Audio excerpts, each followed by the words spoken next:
Welcome to On the Brink with Andi Simon. I'm smiling because I have such a wonderful guest with us today who's going to help you think about your community and the world you're in fast changing times. Now, remember, I'm a corporate anthropologist. My job is to help you and your organization change, actually adapt. You have to be agile and innovative. When times are changing, you can resist or you can find opportunities of all kinds that are awaiting you, if only you can open your mind.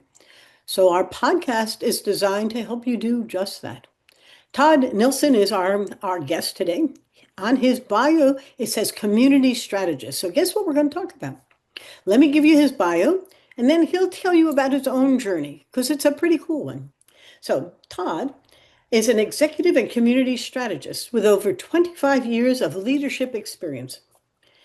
He has honed his expertise in online community building, digital workplace transformation, and marketing strategy. His additional background in competitive intelligence research, game thinking, recruitment, employer branding, virtual collaboration. What a cool background he's got. It's been instrumental in delivering transformational technology workshops and strategies for top tier brands, Activision, Facebook, SAP. And it's very cool because his track record of success in community strategy makes him a sought after consultant for businesses looking to enhance the digital presence and build strong communities around their brand. Now, Mark Schaefer, one of my favorite marketers, has a book it's all about the personal brand. It's about community building. And I think that we've lost the fact that humans need people and they aren't incidental. And the hardest thing to be is alone and lonely because your physical health goes down, your inflammation goes up, and you need people. So today we're going to talk about how we do that. Todd, thanks for joining me today. I was honored to be invited. Thank you so much, Andi. Great to spend some time with you today. Share with our audiences, viewers and listeners, who is Todd? What's your journey been like? Because I Yeah. think I can read that, but I can't capture the nuances and the softness of it. Please tell us your story. Well, where to begin? I think what led me to the world of community building came out of a love for an interest in people and their stories and what makes them tick. I had my original undergraduate training as a journalist. I like to talk about myself as the last of the print journalists that were out there. Um, I I like nothing better than to sit down for an hour and have a conversation like this one where I get to know the other person, where I understand like the things that they care about, the things they want to do, so that I can maybe connect them with someone else that has similar interests. For me, it's always been about building a bigger family, a bigger group of people that have that sense of connection and belonging to each other. And I think as you said, this is something that we desperately need today. It's that ability to build bridges of trust between each other. And I agree with you. I think it's something innate in our DNA, that need to socially connect with other people. It's how we've evolved. It's how we came out of the caves and with our families, and we found that other families, and those families became tribes, and those tribes became villages, and here we are today in a modern world where we maybe feel a little more separate than is healthy for us. And so my work has always been about trying to convene groups that have common interests, find ways for people to work with each other to create joyful new things, and to maybe solve a big problem, address a cause, get better because of a health concern, um, or even like just produce better work. Yeah. These are all the functions of community that I think are so essential for a healthy functioning society. Do you have your own community that you are part of that really reinforces this philosophy and morality and ethics that you're talking about that you can describe in some way? Because as I was thinking about our conversation today, this is really an interesting time to even think about our own community. I'll give you a reason why. It's Thanksgiving time, and I always like to have, when I'm not having Thanksgiving at my home, I have Friendsgiving. And we'll be doing that because it's wonderful to bring in our friends from the local area, many of whom do not have any Thanksgiving family. And so, we have 20 people coming to our cousins, but they don't. And Friendsgiving to me is a wonderful way of celebrating our community. How about yourself? So to that, I would say, which community do you want to talk about? Because I think we all belong to many different kinds of communities. Correct. We have an embarrassment of riches if we only take advantage of them. Yes. And so I think a lot about my local community, which I live in. I live in a small town, Two Rivers, Wisconsin, on the shores of Lake Michigan, where I'm an active member of my business association, which is one community. I'm a Rotary Club member, which is another community. I am active on the tourism board, which engages with the broader community of people that care about tourism and bringing people into the area. But my community work has always had a digital component to it. And so like, professionally how I've developed and the initial excitement that I felt about the internet in, from the early days, has always been that potential to connect with people that I might not have otherwise ever met, like you. Hmm. And the joy of that ability to connect with people in online spaces is so incredibly important. So you ask like what my communities are. There are many. Yeah. My primary online community right now is one that is very dedicated to my profession, community strategy, community, building online communities. There's an entire profession of us out there, Wow. although we don't have good PR, but there are literally tens of thousands of community professionals, community managers who work in companies and enterprises, in nonprofit organizations to help gather people together, help them feel that sense of connection and belonging to each other, and to, manage not just the technology, but more importantly, the people connections, that are there. And so my community right now is uh, even more niche than that. I help run an organization called the Community Consultants Collective, which is dedicated to people like me who are solo entrepreneurs who provide community consulting for other organizations. And there's about 200 of us that are in that group.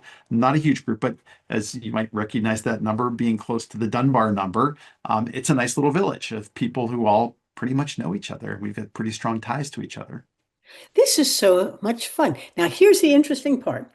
As you were talking, I thought about people and community as real, us. We can touch each other.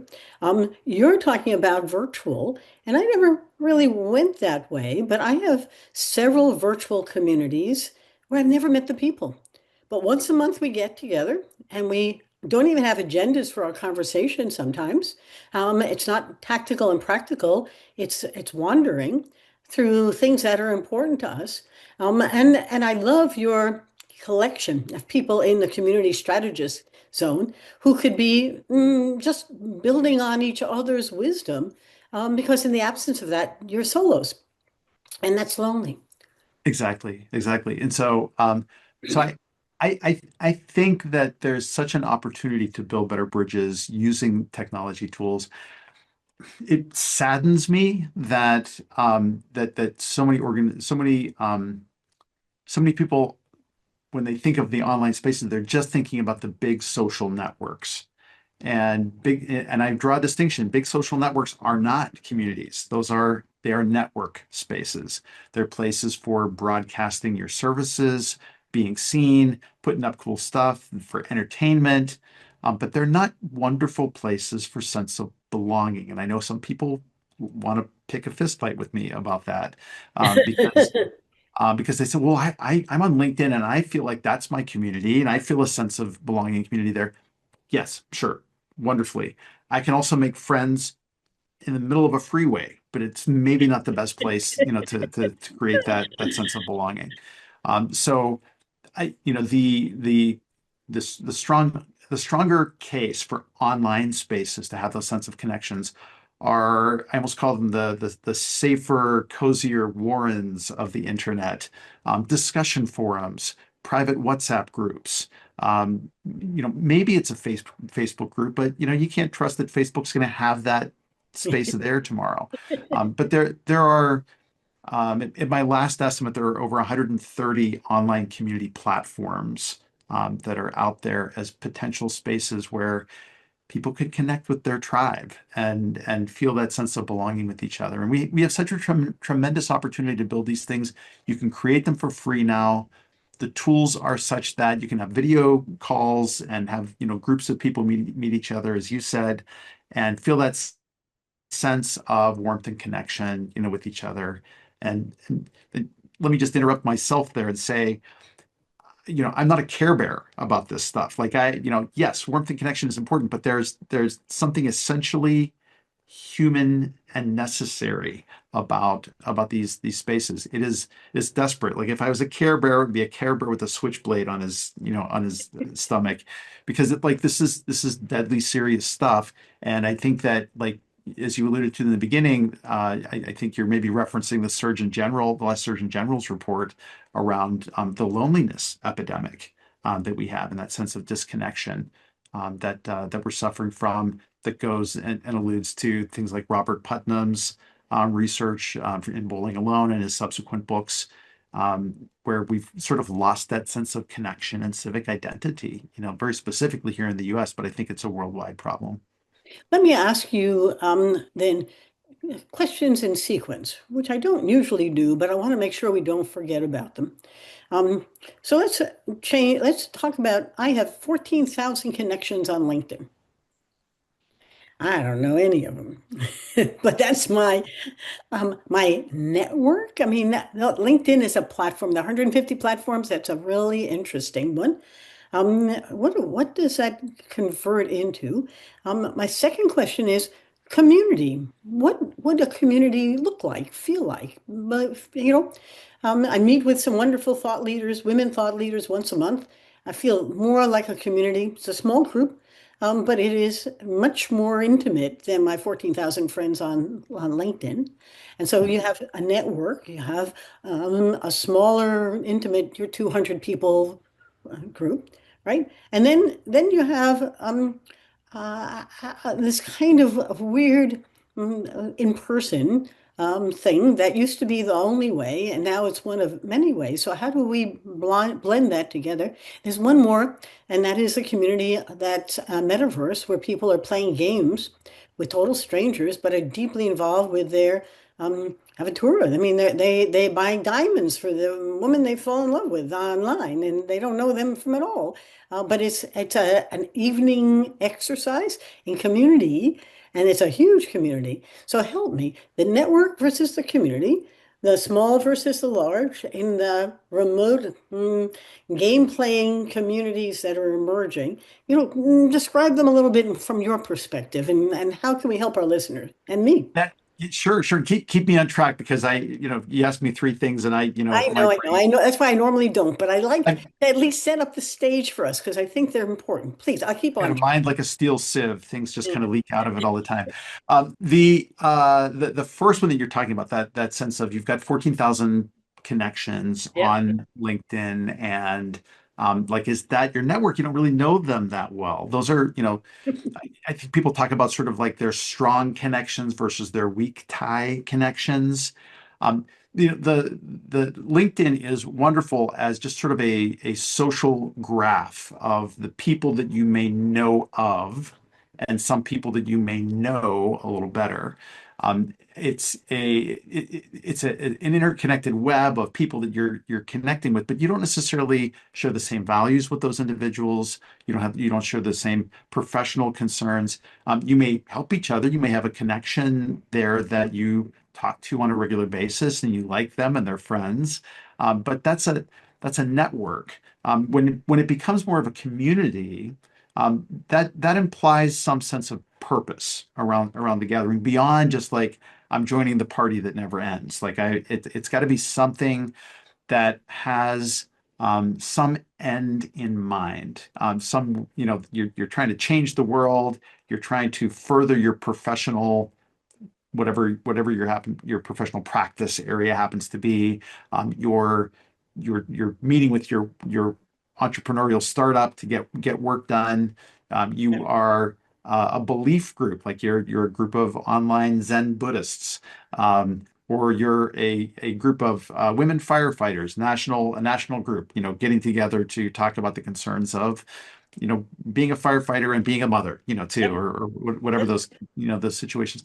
Like there's usually one or more reasons that for you to come together, and I think the test between sort of like a big social network and an online community space tends to be something like, if you are posting in a social network, there are two things that can happen. One is you post something and the algorithm loses it. It just goes away. It's gone.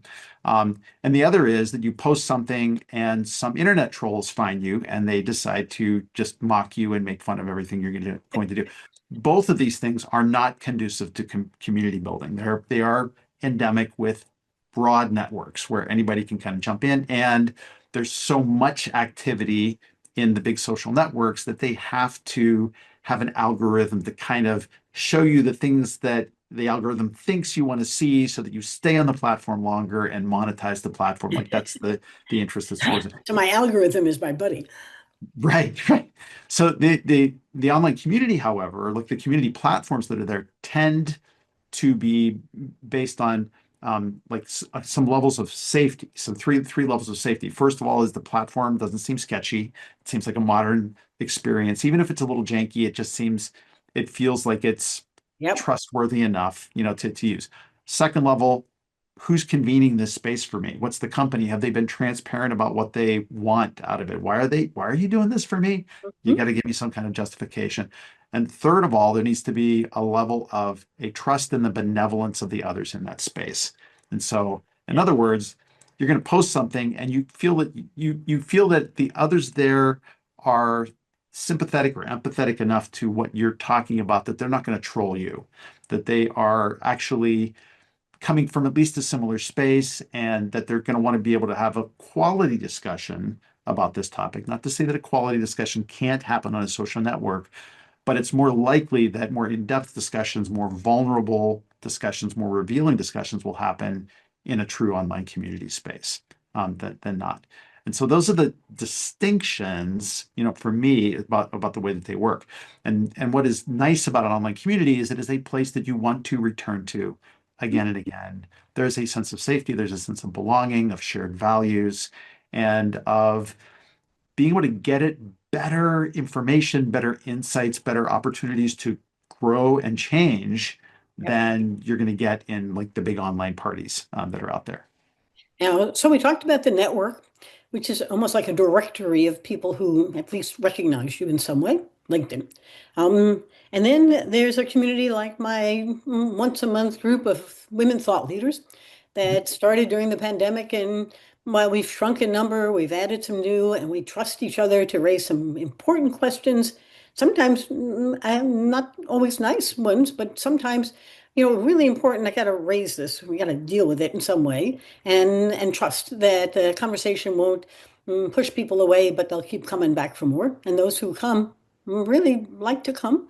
And then there's the real community. I'll get to the metaverse at the end, but when we I've never met any of the people in my thought leaders. None. And it becomes interesting because there are times when I have coached people and then I have met them in person and I didn't recognize them. They were different people in then they were just different. And I belong to a women business collaborative organization, and once a month we have some kind of a gathering, and different people come each time. So you're never quite sure what we're catching up on. But I've never met any of those. And we're all working around the same thing of how to improve women in the workplace. So this is really cool. Listening to you, are there some that you've done that really were standouts? Have you done them for companies in some way? I mean, is this something that companies can realize benefit from? I'm projecting onto what you're saying, my own experiences, but I have a hunch the listener would love to know, What has Todd found and how has he used this? Give me some ideas, Uh, if that's okay. sure. I mean that's it's an entire hour webinar, to talk about that, but I'll boil it down as well as I can. Yes, it's absolutely valuable for companies to have these spaces. The only times when I've seen communities don't work for large organizations is if there is not a level of trust between the people or between the organization. So, like an auction community where I'm competing against other people for products that I want, unless you're really careful about how you are setting the tone for that space, it's not likely that there's ever going to be any sense of connection or belonging, in a group like that, because they're not going to share their secrets about getting better deals, or about getting a low Yep. price. They're not going to share where they look for things. They're not going to share how they search for things. Like, what are they going to share, in the space? Same thing. Like anytime there's money involved with stuff like that, that it muddies the waters around creating that sense of trust. Where it works really well is like healthcare, mental health, dealing with addiction. The spaces for that are incredibly powerful and useful. I'm proud to say I've been working for the past couple of years, and it's actually my second tour of duty with an organization called the Truth Initiative. It's based out of DC, and they originally had the big tobacco settlement. They run the world's largest online community to help people quit smoking and vaping and using nicotine products. Wow. It is an incredibly powerful place to be because people can enter into that space with an they don't have to use their real name. It's anonymous screen names, to enter that space, and they can share vulnerably like the things that they are going through emotionally, physically, day to day, to try to overcome their cravings, for this highly addictive drug. And so, um, I've been really proud to be a part of that organization, because when you talk to the individuals who have joined that community and been able to quit for any appreciable amount of time with it, they will tell you, I'm alive because of this community. I have literally, like, you want to talk about an ROI for me? Let's talk about life, return on life, right? Uh, Yep. Now, this is so interesting. Do you find that associations are gravitating to this? Because I spoke last December, actually almost a year ago in Washington, and so many of the members of the group I was talking to were associations struggling with what's our role? In an age of AI, what role do we play? And their membership was diminishing. I've had a client in June that we were talking about, how do we begin to understand what they need at a time when what we have always done doesn't seem to be working very well. But are there particular? I mean, this what you mentioned is an association that adds mental health or value in that way. Um, should all associations be thinking about a online virtual community as a way of adding some value? It sounds like an interesting possibility, and I'm because I have an association that I'm beginning to think about. It could be an interesting way of rethinking what they're doing, not in-person events, but yeah. online ones. What do you think? Well, I think that many associations have done the calculus around that and have realized that yes, they need an online component of community for their work. They already have a community of people that are interested in the mission, vision, values of what they're trying to do, the change that they're trying to affect in the world. But they soon realized that having an annual conference or occasional sporadic events throughout the year is not a way to sustain engagement in the Yep, vision for the organization. yep, And so, if they're going to have a regular group of volunteers, of donors, of backers, of people that feel connected to the mission, having an online community space where people can join when they have time to dip in, they're being reminded of things that are going on with that cause. It helps those who are, I'll call them the super fans, for the organization, to really steep themselves, in the mission of that organization. They can live the mission, and that becomes a possible avenue of recruitment for the association. Like maybe our super fan becomes one of our employees. Um, it also becomes a way to amplify the voice and mission of the organization by empowering those individuals and by bringing in newcomers to help them see what the mission is. So there really it's a way to um, duplicate or amplify culture for that association and whatever they do. And so I think many associations see the value of that. I think where they sometimes struggle with it is, and I'll expand this to all companies and enterprises will sometimes struggle with the idea of being too focused on the technology and not enough on having a good strategy for engaging the people in the network. And so that's the work that I love to do. Like I'm as nerdy about the tech as anybody. I like looking at the different platforms and the things that they can do. But at the end of the day, if you've got a simple WhatsApp group or an email list, that can actually convey a sense of community, in and of itself.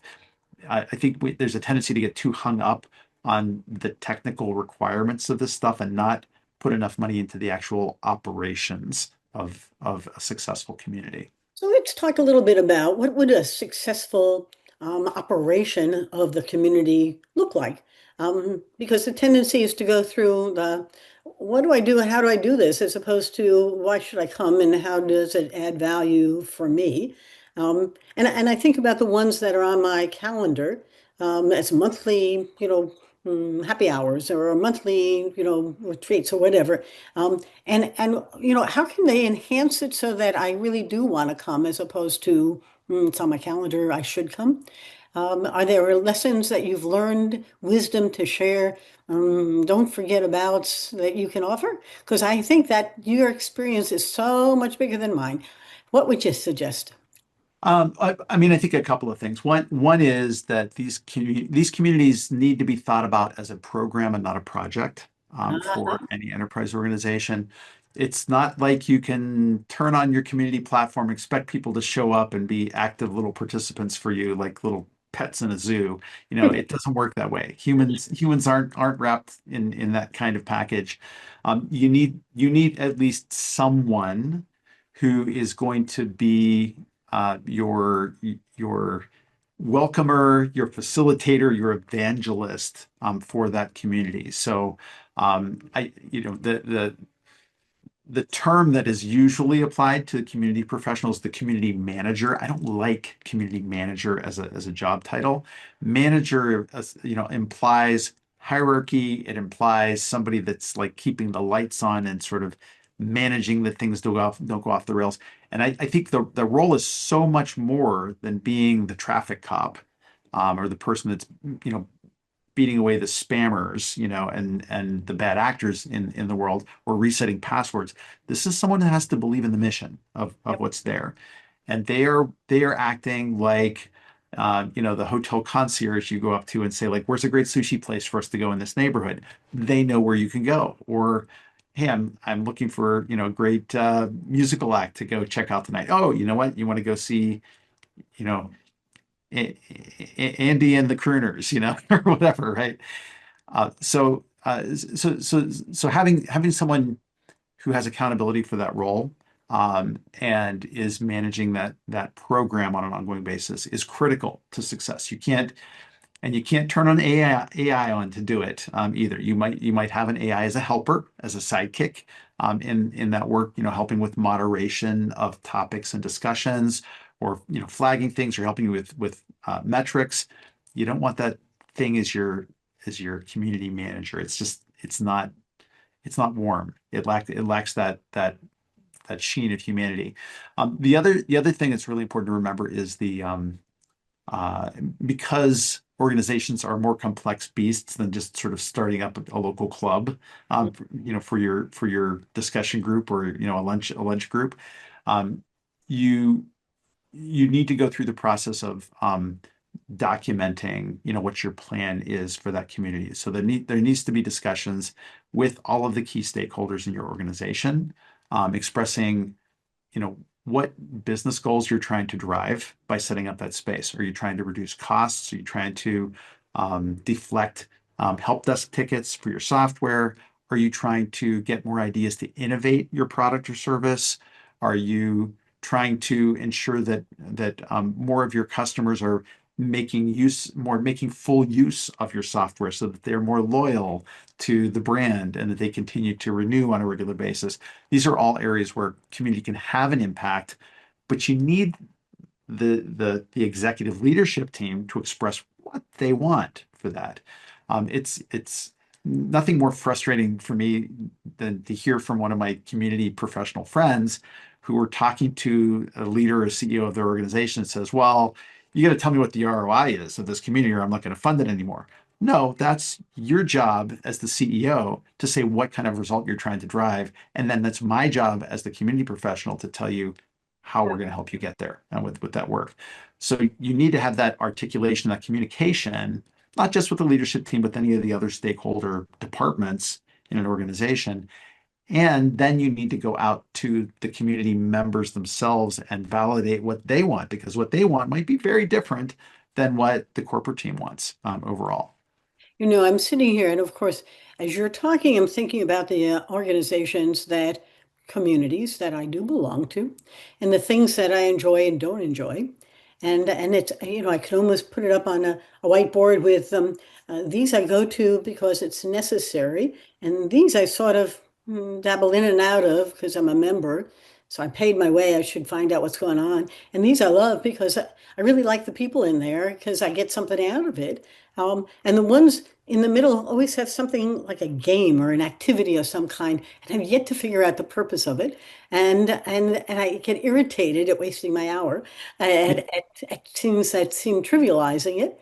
And then the one that I really, really, really want to be good needs to be doing things that are important, and I need to be there to know what they're doing. Sometimes they don't have an agenda, and sometimes I haven't organized it. But this isn't sort of easy. This is an important organizational system that has it's not a project, it's a purpose, and it's got to have reason for people to keep coming. And each time there can't be different people because then it loses its purpose, right? And so it's interesting listening to. I'm learning a lot about how I might help some of these that I belong to do a better job, at least so that I go willingly for delight. Now, do you do also these things for communities, real people in real life? I think inevitably the work is overlapping and complementary. So many of the for-profit organizations I've worked with have a live event component to what they do that is actually a feeder for their online community. Interesting. Um, and so there is a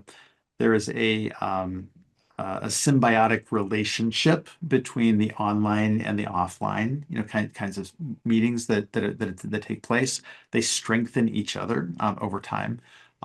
Certainly, a lot of nonprofits, they'll have chapters or groups that get together, and then there's sort of the broader group that meets online. There's some work that I did years ago for Vistage International that was set up like that, which was, of course, business networking pods. I don't think they use that terminology, but accountability groups that would get together as executives to talk about their work. But then their online space was multiple, all of those together. And then it was all about the pollination of those different groups together and finding strength in it. So hybrid is one of my favorite ways to look at community because the principles are the same. There's a validated survey. It's been around for many years. It's called the Sense of Community Index 2. That's I think it's a 28 question instrument that can be applied to live communities or online communities. It's been equally validated. And it asks questions like, when I join this space, I feel like I can contribute. When I join, I feel a sense of belonging with others here. And it's asking people to rate that. And sort of based on what you can get a sense of the health of that community or its own sense of itself. When we're done, if you could send that along, I'll put it into the blog post because I do think that would be very interesting to think about. The viewer may want to think about it, but I'm thinking about my own groups. And, time spent is important as well as engagement. We started out by talking about the fact that people shouldn't be lonely. The question is, can these online communities play a role in building a community, not just a network of individuals, and can add value innovatively to each other's lives, not just for business, but for being part of something. I have a hunch your community strategist with 200 folks work well to keep each other informed about what's going on and how to do better at what they're doing.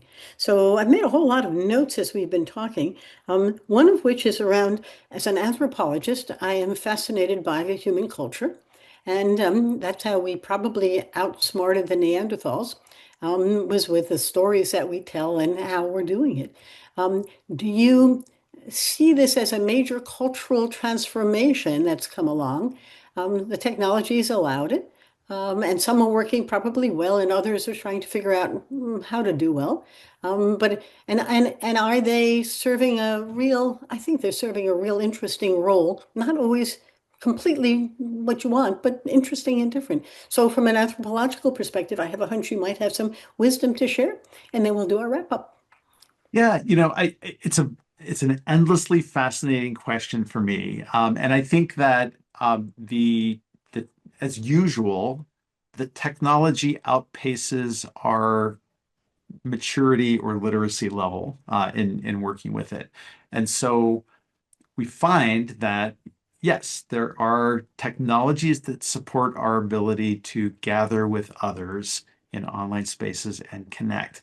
Um, but I think the thing that we're coming to terms with now is there's such an overwhelming number of things you can do. It's the all you can eat buffet, and the buffet is never closed. And so, the danger with these online community spaces is you can join hundreds of communities. Anything that looks interesting to you, you can join. Might belong to 15, 20, 50, 100, 1,000 communities. I'm laughing because you And can. you can, and you can drop into those spaces. Like, how many Slack instances do you have? Yeah. Each one of those could be thought about as its own, little individual community ecosystem. Um, but then you need to think about, like, from a maturity level, how much time do I actually have to spend in these spaces? It's one of my it's one of my occupational hazards that I get invited to everybody's community, and I'm very interested in that from an academic perspective because I can see, okay, well, this is working. This is how onboarding works. This is how they're getting people engaged right away. This is how people stay engaged long term. With like I'm interested in that, but in terms of my own ability to participate, I've got to take a step back and think about like where I'm actually fed, Yep. in those spaces.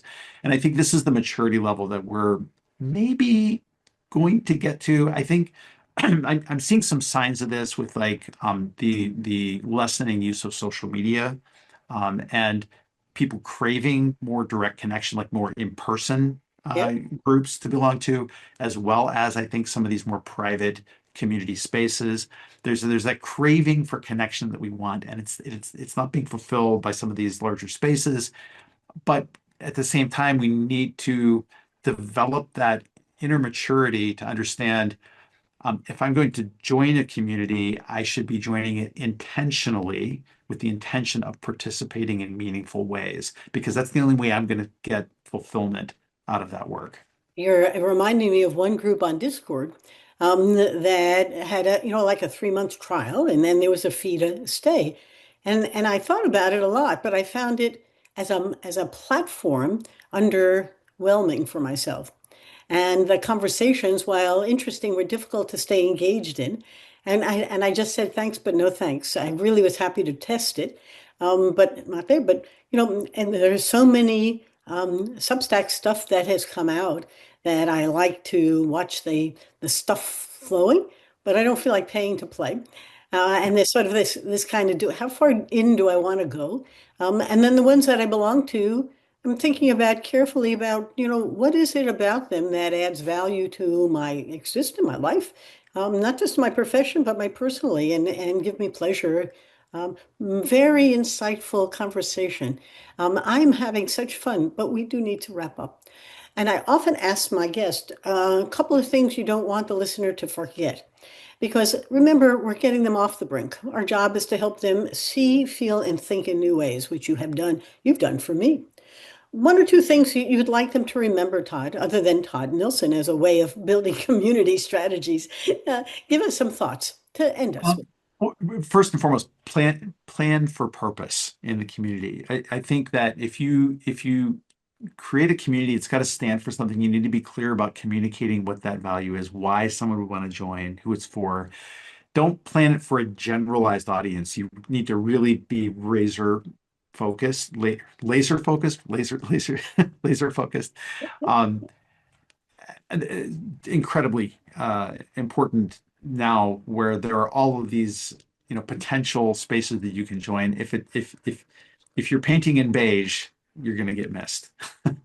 Well, but that's really important for both corporations, associations, and just people. Nobody put this women thought leader group together but us, and it came out of a group someone else put together that we didn't find gratifying. So we said, let's keep it going with just us, and and it has shrunk, but we're adding, and it doesn't much matter if there are three of us or two of us or 10 of us. Um, and I like your 200. Not sure what I would do with them all, but it is a real cool time. So please, And, and then one other item before we go is to don't plan for the big launch. Plan for emergent design in what you do. You know, it's the old saying, like Rome wasn't built in a day. Neither was your online community. Um, Plan for successive small and then larger releases to your members. Find that core group of 5 to 15 people that are a real good fit. Like they get the mission of what you're trying to do. They are on board. They're going to be really willing and enthusiastic about what you're going to do, and then have them invite their friends in. And so, like that, where a lot of large enterprises mess up, and you can't tell them this, they don't want to hear it, but they want to just launch to all their customers at once. And that's not a way to create a sense of exclusivity. Or, hey, those cool kids got invited. Why didn't I get invited? Well, you know what? You will eventually get invited, to the space. But we want to prove out the concept of the community first. Like there will be mistakes that you will make. Like communities are not generally born flawless. In fact, anything but. Though I'm completely intrigued, fascinated by what you have discussed today, and I can't tell you how much I'm pleased with it. We did not talk about the metaverse and the communities that are built there. That's a whole other conversation. We can come back to it, because I do think that that is huge, and the way in which people are living in those metaverse communities is a whole other human culture, well beyond. I mean, they're playing the games that the others are trying to create so that when you come, there's something to do.